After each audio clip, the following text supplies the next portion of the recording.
On Thursday, CFB on Fox account tweeted out picks for the Power 4 conference champions from myself and my colleagues Michael Cohen and Lakin Littman. We write this thing called Roundtable, and that's where they pulled this from, and we've done this every other week for a couple of years now, and it really is a very cool feature because it allows us to give you insight into what we know, and it kind of acts like a notebook, and if you read them, you'll learn something. I swear, we're really good at, number one, giving you insight into what college football is going on and what it's all about, but also we are able to talk to each other, and we're able to figure out from each other, from our various points of view, what is tickling us and what it is that we are interested in. You've seen this with Michael Cohen being on the show here a couple of times, even in the last week. But when we got to picking conference champions, I find the task to be boring, right? You're predicting what other people are predicting. Everybody's going to pick Georgia to win the SEC championship. Everybody's going to pick Ohio State to or Oregon to win the Big Ten championship. You're probably going to pick Utah to win the Big 12 championship. Like, you can go down the list here, and I said this in the piece. I said, I could pick Georgia to win the title, probably be right. After all, UGA has gone 86-11 since 2017, 42-4 over the last 3 years, won 28 straight SEC games and 2 of the last 3 national titles. I could also pick LSU, Ole Miss, Alabama, and probably be right about those folks being in the SEC championship game. If we're doing historically here, we're talking about Alabama and Georgia, basically, for the last 5 years, with LSU kind of upsetting the apple cart every now and again. But that's the way, like Clemson or Florida State in the ACC. That's how these things go. I think in many respects, these sorts of segments are not meant to rouse suspicion or to get people called out or to make jokes or even to get reaction from folks. It is a jumping off point. It is a way to try to get a discussion going. I picked Oklahoma, Texas because I don't particularly enjoy the way that Oklahoma and Texas are being talked about now that they are members of the SEC. Put aside my Oklahoma hat for just a second if you can, and just take a look at what Texas and Oklahoma have done historically.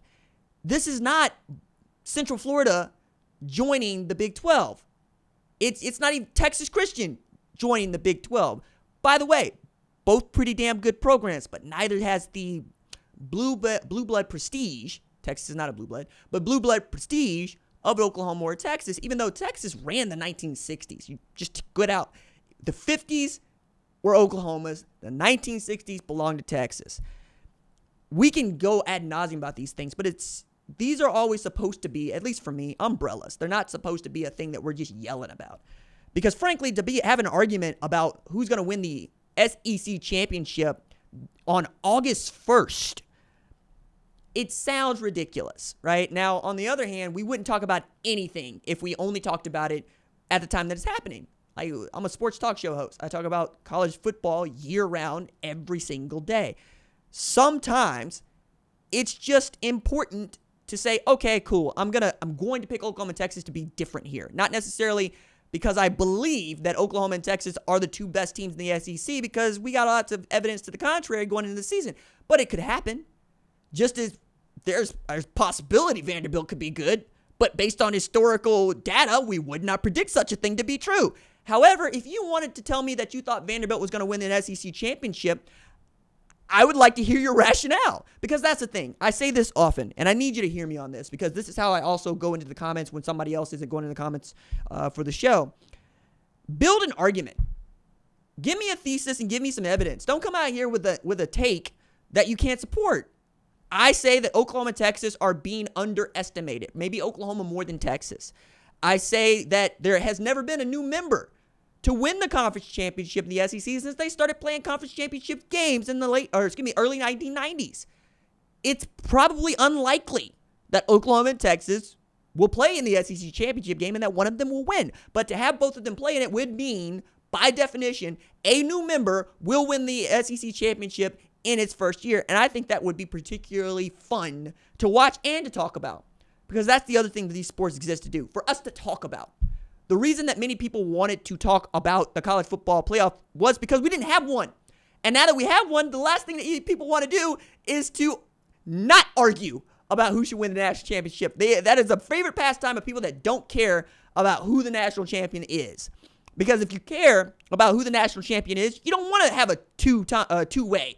You don't want to have the AP champion and the college coaches poll champion. You want to have a for real championship so you can know that you are the one above all. That was the whole reason for why I wanted to see a playoff. I want it to be a thing that only one team can win. I'm not here to hand out participation trophies. That's not why we do this. That's not why we're here. And I'm not here just to rouse you, dog. Like, as far as I'm concerned, and I probably need to start saying this more often, this is kinfolk. These are folks that, like me, eat, breathe, sleep college football. And I would like to think at this particular juncture in my program, in my career, where I have given half my life to covering college football, that most of y'all would give me the benefit of the doubt, the benefit of explaining. Twitter's Twitter, whatever, pincushion. But when I do like the 134, you're going to see that I got Texas as one of the 5 best teams in the country. You're going to see that I got Georgia as one of the 5 best teams in the country. You're going to see that I got Oklahoma just outside the top 10. You're going to see that I think Florida State's going to be pretty good. And we can talk about the merits of those things, but it's also preseason, you know. I do the rankings because they're fun, because they give us a jumping off point to talk about, but not to get on your nerves, because I got other things to do. Other than that, I didn't want to do this to get on other people's nerves. I didn't want to do this to get under other people's skin. I wanted to do this because I like to connect with you about this. My God, I love this. And there are other people that think that I'm good at it, so I get to do it. But I've written 2 books, you know. I got a master's in professional writing. I was pursuing a PhD in English because I love writing and I love articulating. I love rhetoric. And I love college football. And what better place to do all that than to do it right here, to use that skill that I have developed over the course of my life to talk about a thing that I truly love.